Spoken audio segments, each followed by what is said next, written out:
The world of ancient Egypt, a civilization that rose from the fertile banks of the Nile, was once steeped in a profound understanding of cosmic rhythms and the cyclical nature of existence. Their days were measured by the sun god Ra's majestic journey across the sky, and their nights by his perilous passage through the Duat, the underworld. 12 hours of day and 12 hours of night. This was the established order, the divine framework upon which life and afterlife were built. Yet, whispered in the most hallowed halls of temples, and hinted at in esoteric texts accessible only to the highest echelons of the priesthood, there existed a concept that defied this conventional understanding of time, a secret, liminal space known as the 13th hour. This was not merely an extension of the clock, an additional 60 minutes appended to the known cycle. The 13th hour was something far more profound, an interstitial moment, a crack in the fabric of perceived reality. It was said to be a time outside of time, a nexus point where the veil between worlds thinned to a mere breath, and the immutable laws of the cosmos became momentarily pliable. To the uninitiated, it was a non-entity, a phantom. But to those who possessed the gnosis, the sacred knowledge passed down through generations of mystics and seers, the 13th hour represented a gateway of unimaginable potential. Imagine, if you will, the stillness of the Egyptian night, the desert air cool and crisp, the stars blazing like scattered diamonds on black velvet. The great temples stand as silent sentinels, their colossal pillars reaching towards the heavens. Within their deepest sanctuaries, far from the eyes of the profane, rituals were conducted, incantations were chanted, and the very essence of time was manipulated. The 12 hours of Ra's nocturnal journey were fraught with danger, each gate guarded by terrifying demons and obstacles. Yet, the successful navigation of these hours was paramount for the sun's rebirth at dawn, and thus for the continuation of all life. But what if there was a juncture, a hidden fold in this journey, where the rules bent? The 13th hour was believed to be such a point. It was not a standard feature of Ra's nightly sojourn as depicted in the popular funerary texts like the Book of Gates or the Amduat, which meticulously detailed the 12 divisions of the underworld. This omission itself speaks volumes, suggesting a level of secrecy and power so immense that it was deliberately kept from common knowledge, reserved for rituals of the highest order and consequence. The power attributed to this elusive hour was manifold. It was believed to be a moment of supreme magical efficacy, a time when spells cast would have amplified resonance, when communication with deities or discarnate entities became startlingly direct.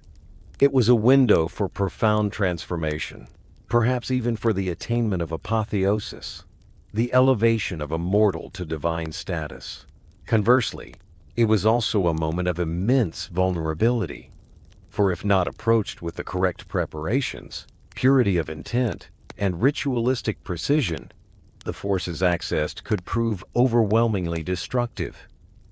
The concept itself resonates with a deep human intuition about the liminal, those transitional states between waking and sleeping, life and death, order and chaos. The ancient Egyptians, with their sophisticated grasp of metaphysics, appear to have codified this intuition into a specific, albeit highly guarded, temporal anomaly.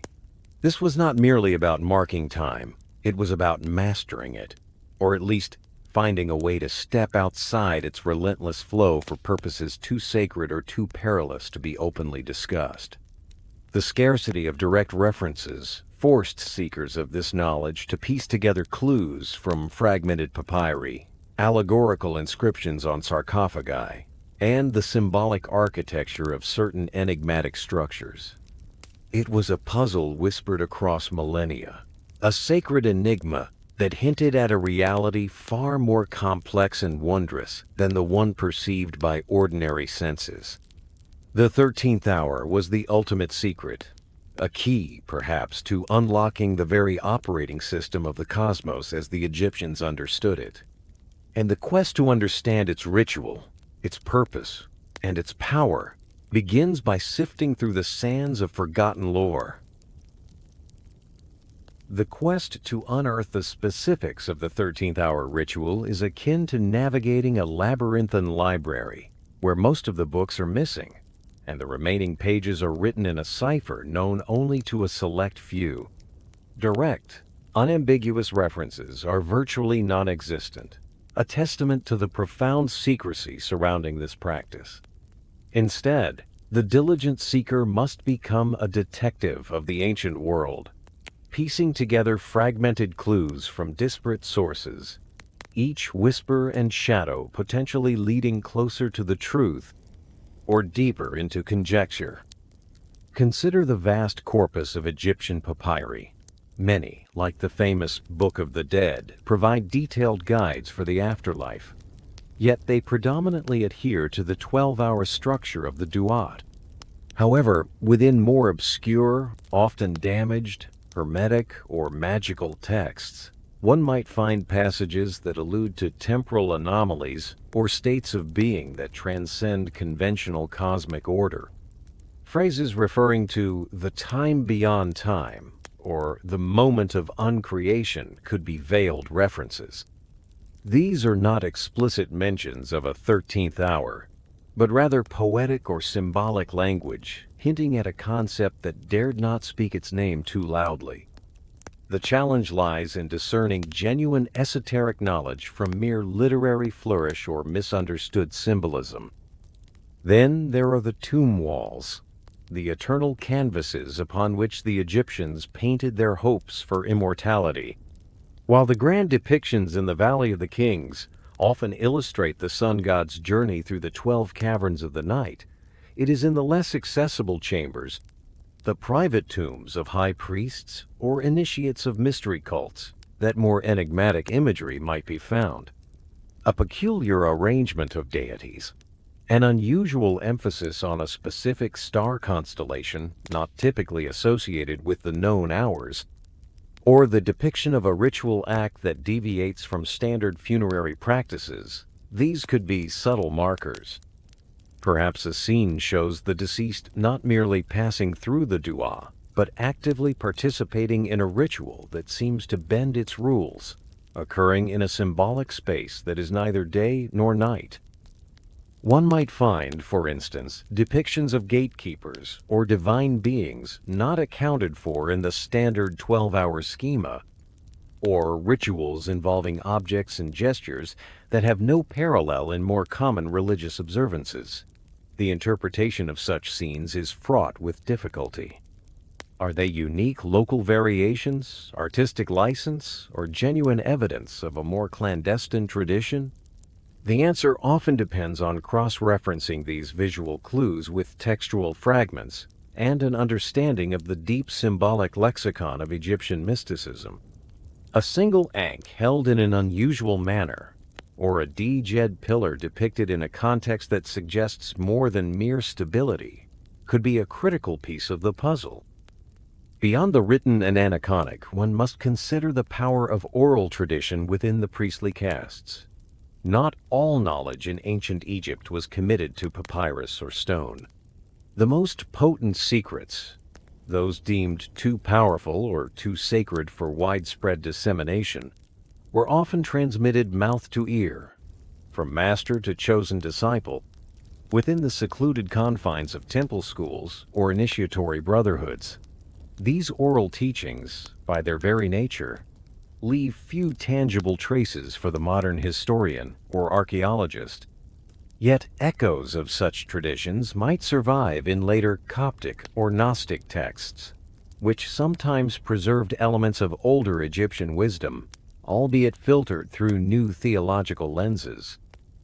The challenge here is separating authentic lineage from later syncretism or outright fabrication.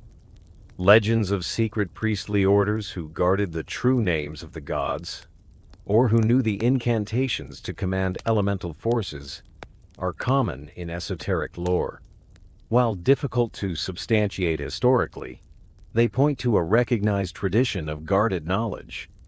If a ritual as potent as that of the 13th hour existed, it would undoubtedly have been at the core of such orally transmitted wisdom, its intricacies revealed only to those who had undergone rigorous purification and testing. The clues, therefore, are not laid out like treasures in a pharaoh's tomb, but rather like breadcrumbs scattered sparingly along a forgotten path. They are found in the anomalous star charts that deviate slightly from the norm, in hymns that speak of a creation before creation, in magical spells that invoke powers beyond the typical pantheon. The search requires a deep immersion in the Egyptian worldview, an ability to think like an ancient priest-magician, to see the world not as a collection of separate objects and events, but as an interconnected web of symbolic correspondences and hidden energies.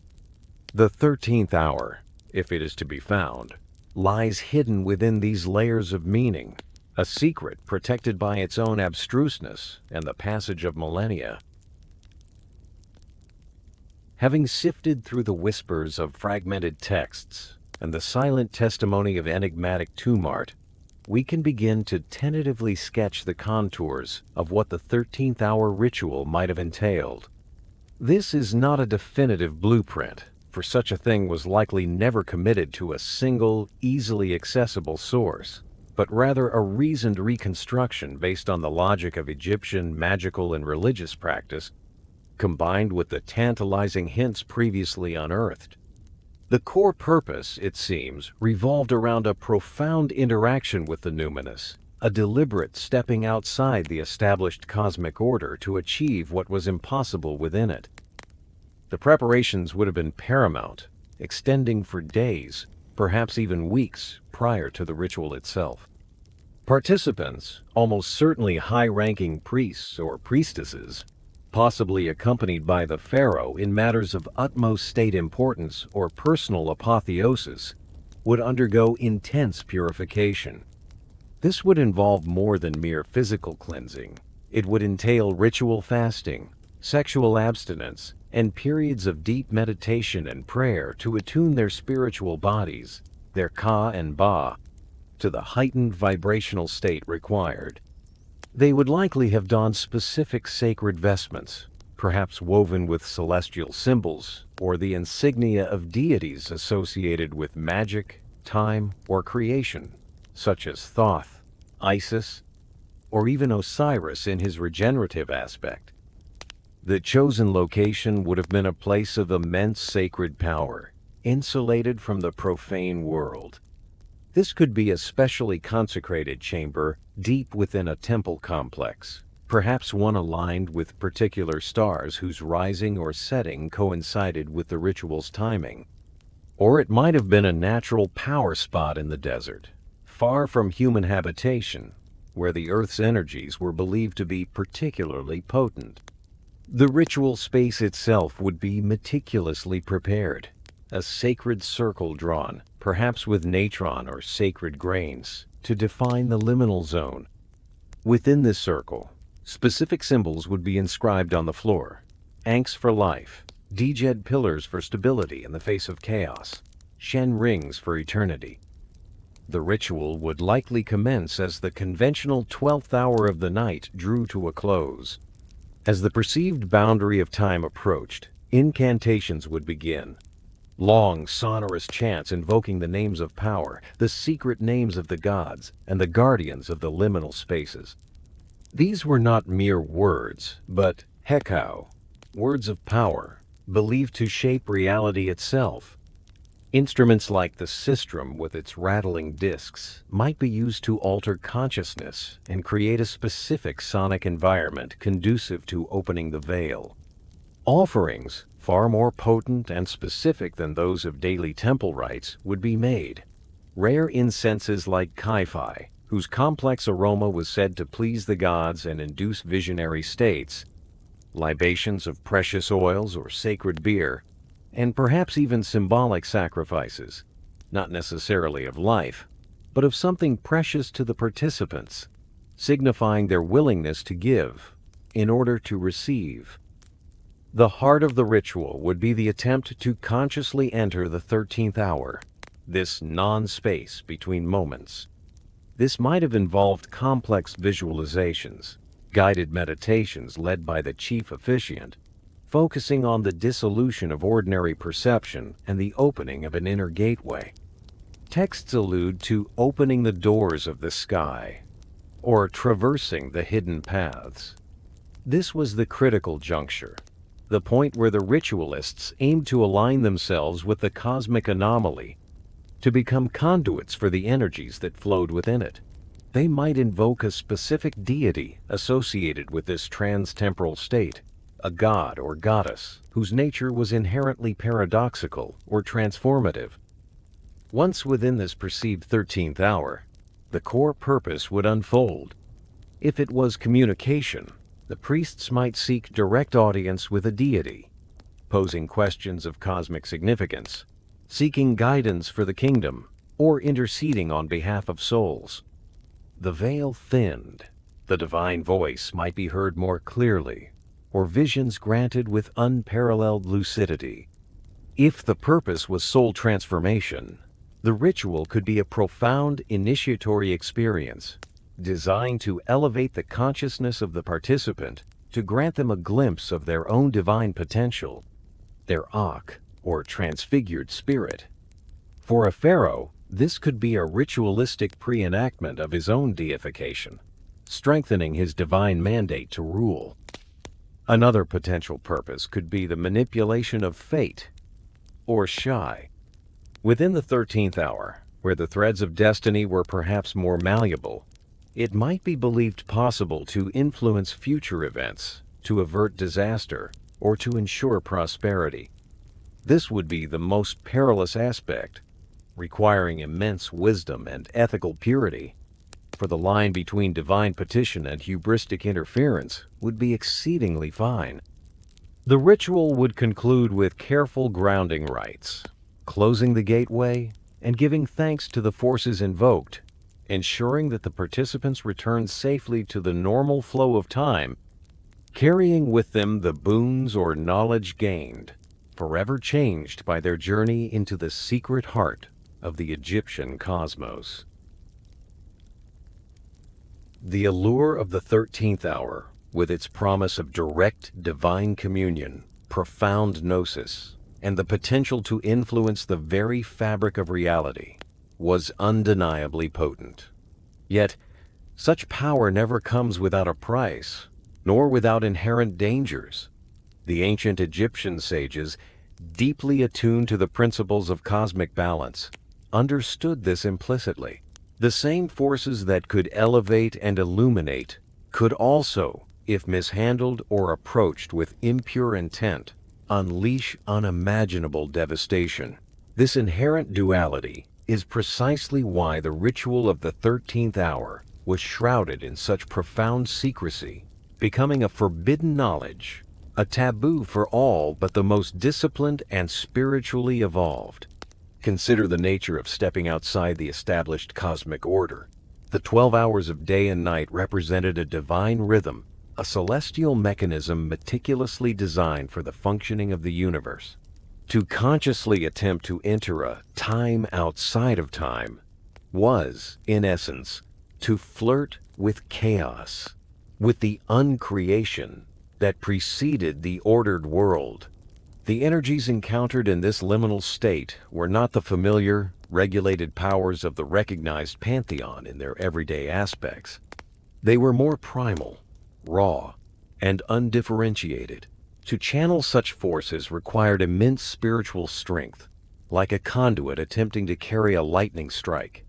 A flaw in the ritual, a moment of fear or doubt in the participant, or an impurity in their ka, could lead to a catastrophic overload. The psychological toll on the participants would have been immense.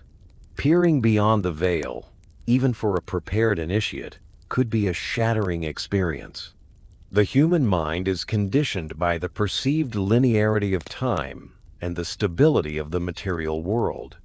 To witness the foundations of reality become fluid, to encounter beings or states of consciousness that defy all conventional understanding could easily lead to madness or a permanent fracturing of the psyche if one was not adequately prepared and anchored. The protective incantations, the sacred circle, and the guidance of experienced masters were not mere formalities. They were essential safeguards against spiritual and mental disintegration.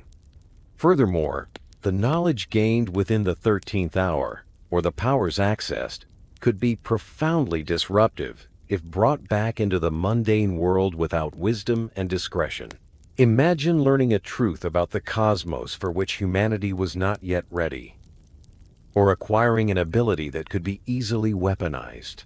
The priests understood that certain secrets were best kept within the sanctum, lest they fall into the hands of the ambitious, the power-hungry, or the simply foolish. The potential for misuse was a constant concern.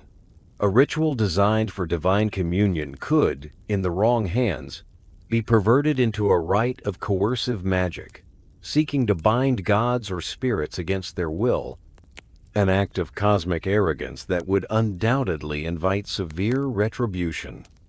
There was also the risk of attracting unwelcome attention from entities that resided in these liminal spaces. Not all beings beyond the veil are benevolent. The Egyptian underworld, even within its structured 12 hours, was populated by fearsome demons and guardians. The spaces between these structured realities could harbor even more enigmatic and potentially hostile forces, beings of pure chaos or ancient, forgotten powers that resented intrusion into their domains. The ritual, therefore, was not just about opening a door. It was about ensuring that only the desired guests entered, and that unwanted visitors were kept at bay. Failure to do so could result in spiritual possession, the unleashing of malevolent influences upon the land, or the binding of the ritualists to fates worse than death. The very act of manipulating time, even symbolically, carried a heavy responsibility. Time, for the Egyptians, was a divine gift, an aspect of Ma'at. To tamper with it, even with the intention of seeking wisdom, was to risk upsetting this delicate cosmic balance. The consequences might not be immediate or obvious, but could manifest as disruptions in the natural order, famines, plagues, or social unrest, as the universe sought to correct the imbalance created. This is why the ritual was likely performed rarely, only in times of great need or profound spiritual significance, and with an acute awareness of the potential cosmic repercussions. Thus, the secrecy was a sacred duty, a form of protection.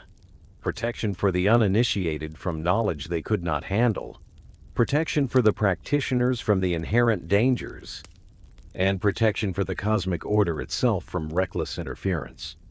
The taboo surrounding the 13th hour was not born of a desire to hoard power, but from a profound understanding of its awesome and terrible potential. It was a recognition that some doors are best left unopened, and some paths are only for the worthiest, wisest, and most courageous souls, those who could navigate the razor's edge between illumination and annihilation. Though the sands of time have largely buried the precise details of the 13th hour ritual, its conceptual shadow, its resonant echo, has undoubtedly rippled through the subsequent millennia, influencing mystical thought and esoteric traditions far beyond the Nile Valley. The idea of a sacred, hidden moment, a time outside of ordinary time, where profound spiritual work can be accomplished, is not unique to ancient Egypt, but the sophisticated framework they seemingly developed for it provides a fascinating archetype. This potent concept, once guarded so fiercely by the initiates of Chem, did not simply vanish with the decline of the pharaonic religion. Instead, it likely fragmented, its essence seeping into the fertile ground of later spiritual and philosophical systems. One can perceive potential reverberations in the Gnostic traditions that flourished in Egypt during the early centuries of the Common Era. Gnosticism, With its emphasis on secret knowledge as the path to salvation and its complex cosmologies often featuring aeons, archons, and a pleroma existing beyond the flawed material world, shares a certain kinship with the esoteric priestly lore of ancient Egypt.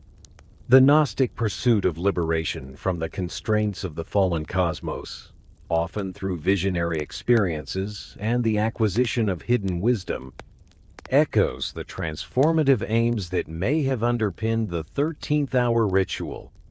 Could it be that some of the dispossessed temple priests, carrying fragments of the old wisdom, found new expression for these ancient ideas within the burgeoning Gnostic movements? Further afield, within the currents of Hermeticism, which itself claims lineage from the Egyptian sage Hermes Trismegistus, one finds a preoccupation with the hidden dynamics of the cosmos and the potential for human ascent to divine understanding. The Hermetic axiom, as above, so below, speaks to a layered reality, where insights into one level can unlock understanding of another. The idea of a privileged moment or state of consciousness where these connections become vividly apparent aligns with the potential of the 13th hour. The alchemical pursuit of the philosopher's stone, often described in allegorical terms of transformation and the achievement of a perfected state, also resonates with the idea of a critical, liminal process occurring outside ordinary constraints. Even within medieval and Renaissance magical traditions in Europe, which drew heavily upon rediscovered Hermetic and Neoplatonic texts, the concept of auspicious timing for rituals, the election of specific astrological conjunctions, and the creation of sacred space to commune with higher intelligences can be seen as distant inheritors of this ancient impulse. While the specific terminology of a 13th hour might be absent, the underlying principle of seeking a moment of heightened spiritual potency, a crack in the mundane, persists. The magician's circle, the carefully chosen incantations, the focused will, all aim to create a temporary autonomous zone where the laws of ordinary reality are suspended or manipulated. Beyond specific esoteric lineages, the very idea of the 13th hour provokes profound philosophical contemplation about the nature of time and existence itself. Is time truly the linear, unidirectional arrow we perceive it to be? Or is that merely a construct of our limited human consciousness, a necessary illusion for navigating the material world? The ancient Egyptians, with their cyclical view of time, the daily death and rebirth of Ra, the annual inundation of the Nile, the recurring cycles of dynasties, already possessed a more nuanced understanding than a purely linear model. The 13th hour suggests an even deeper complexity, a potential dimensionality to time where moments can be qualitatively different, where gaps or folds might exist, accessible through specific states of awareness or ritual practice. This leads us to consider whether our modern scientific understanding of time, for all its precision in measuring seconds and millennia, might overlook more subtle, experiential, or even metaphysical dimensions. Mystics and meditators across cultures speak of moments of timelessness, of expanded awareness, where the past, present, and future seem to converge. Could these subjective experiences be glimpses into something akin to what the ancient Egyptians sought to formalize and access through the 13th hour? The ritual, then, becomes not just a historical curiosity, but a metaphor for humanity's enduring quest to transcend its perceived limitations, to touch the eternal, and to understand its place within a cosmos far vaster and more mysterious than everyday experience reveals.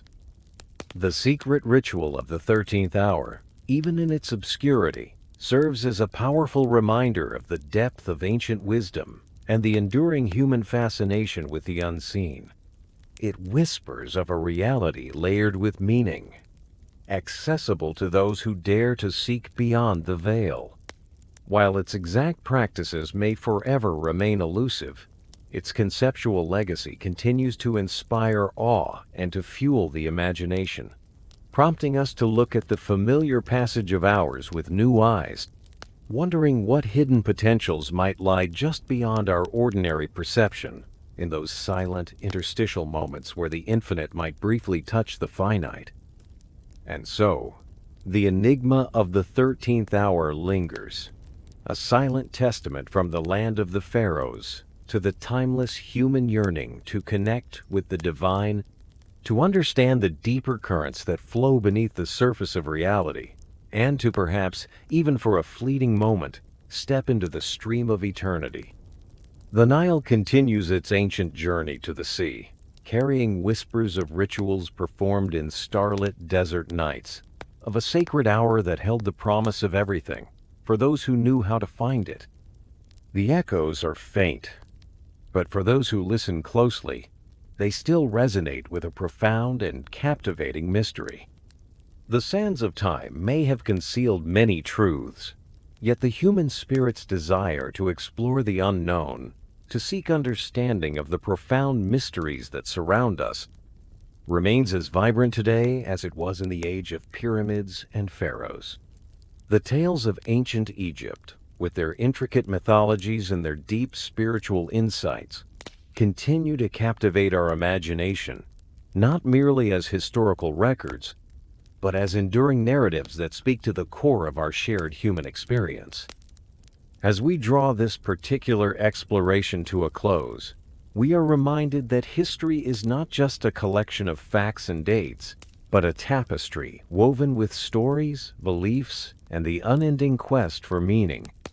The secret of the 13th hour, whether a literal practice or a profound allegory, invites us to ponder the nature of our own perception, the boundaries of our knowledge, and the subtle energies that may indeed shape our world in ways we are only beginning to comprehend. Thank you for joining us on this journey through the veils of ancient mystery. May the echoes of these forgotten rites inspire a continued sense of wonder and a desire to keep exploring the hidden corners of our world and the deeper recesses of the human spirit.